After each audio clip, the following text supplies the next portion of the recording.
If you want to know who truly controls the modern world, follow the money that moves every time someone buys oil. Because behind every barrel sold, every tank filled, and every dollar exchanged lies a hidden system that was never voted on, never debated, yet rules us all. To understand how we got here, we need to rewind to the early 1970s, a moment when the United States was running out of something far more dangerous than oil. It was running out of money people could trust. For decades after World War II, the US dollar functioned as the center of global finance because it was backed by gold. Under the Bretton Woods Agreement, any country holding dollars could exchange them for gold at a fixed rate. It created stability, predictability, a sense that the world had learned from the chaos of the 1930s and found a reliable anchor. But that anchor began to crack. The Vietnam War was consuming unimaginable amounts of money. Domestic spending programs were expanding, and the U.S. was printing more dollars than it had gold to redeem. Countries noticed. They lined up for redemptions. Gold reserves dropped fast. Confidence dropped even faster. And by 1971, the entire global monetary system was sitting on a cliff. On August 15th, in a televised address, President Richard Nixon announced that the U.S. would temporarily suspend the dollar's convertibility into gold. The word temporary, of course, would become permanent. With that single broadcast, the dollar transformed from a currency anchored in a precious metal to a currency anchored in nothing but belief. The world panicked. Without gold, why trust the dollar? Why hold it? Why trade with it? And without a strong global currency, how would international trade function? The U.S. needed a new foundation, something just as essential as gold, but far more universal. Something every nation needed, every day, in every season, no matter the political climate. That something was oil. Whoever controlled the currency of oil would control the bloodstream of the global economy. And in the early 1970s, a small group of American officials developed a strategy that would quietly reshape the modern world. In 1973, the Yom Kippur War erupted, and the United States supported Israel. In response, the Arab oil producers of OPEC cut supply and placed an embargo on the West. The price of oil didn't just rise, it exploded. Lines formed at gas stations, factories slowed, economies shook. For the first time, Americans felt the true leverage of oil.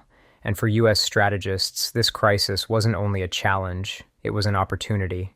If oil could bring the world to a standstill, then whoever controlled the currency of oil would hold unparalleled influence. So the United States approached the most powerful oil producer in the world, Saudi Arabia. What happened next was not announced on television. There were no press releases, no public celebrations. But the agreement that took shape in these quiet diplomatic meetings would define the next 50 years of global power. The deal was simple, but revolutionary. Saudi Arabia would price all of its oil exports exclusively in US dollars, not in British pounds, not in French francs, not in gold, only in dollars. And in return, the United States would provide the kingdom with security guarantees, military equipment, and diplomatic support. Over time, the arrangement expanded to the rest of OPEC. And within a decade, the vast majority of the world's oil was sold in the same currency. This was the birth of the petrodollar system. Suddenly, every nation on Earth needed dollars. Not because the U.S. said so, but because the energy keeping their factories running, their vehicles moving, and their cities alive depended on it. If you wanted oil, you needed dollars.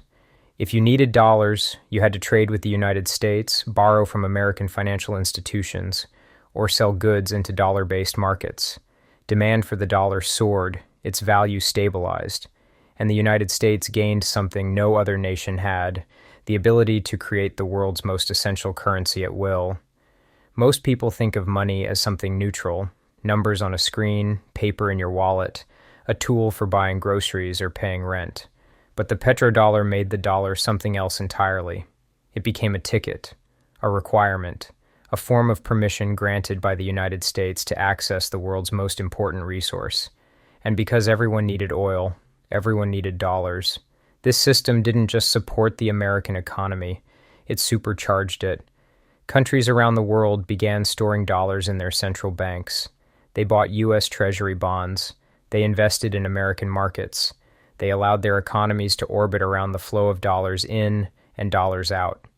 And every time global demand for oil increased, every time travel expanded, factories grew, cities expanded, the demand for dollars increased with it.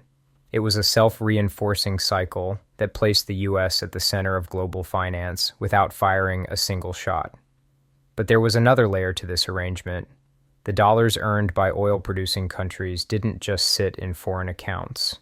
Many were recycled back into the U.S. through what came to be known as petrodollar recycling. Oil exporters deposited their dollar earnings into Western banks, which then used the funds to lend to developing countries, build infrastructure, and purchase American goods. These flows shaped international development for decades. When this lending boom later collapsed in the 1980s, it triggered the Latin American debt crisis, a reminder that the petrodollar wasn't simply an economic system. It was a global web. And when one thread snapped, entire regions felt the impact. The power of the petrodollar extended far beyond economics. It carried political weight. Nations looking to avoid sanctions needed access to dollars. Nations hoping to modernize their militaries often relied on U.S. financing. Countries attempting to operate outside the dollar system found themselves isolated or pressured. The petrodollar wasn't explicit policy. It was an invisible architecture, a shape more than a rule. And for decades it functioned smoothly because no viable alternative existed. But no system lasts forever.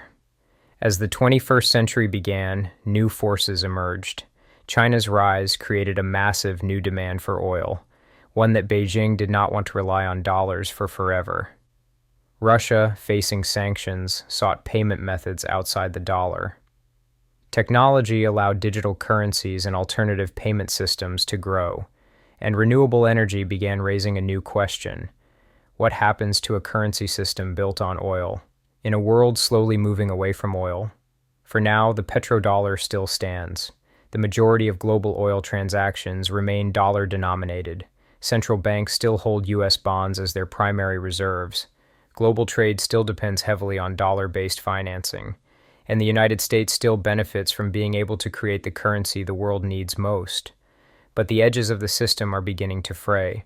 Countries are experimenting with non-dollar oil trades, energy diversification is accelerating, and geopolitical tensions are pushing nations to explore parallel financial networks. Some argue the petrodollar is as strong as ever. Others believe it is entering its twilight years.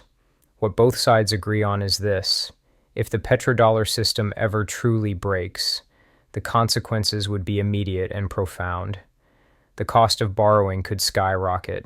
Global trade flows could fracture. Financial markets could whipsaw violently, and the stability that the world has taken for granted for half a century could be replaced with something far less predictable.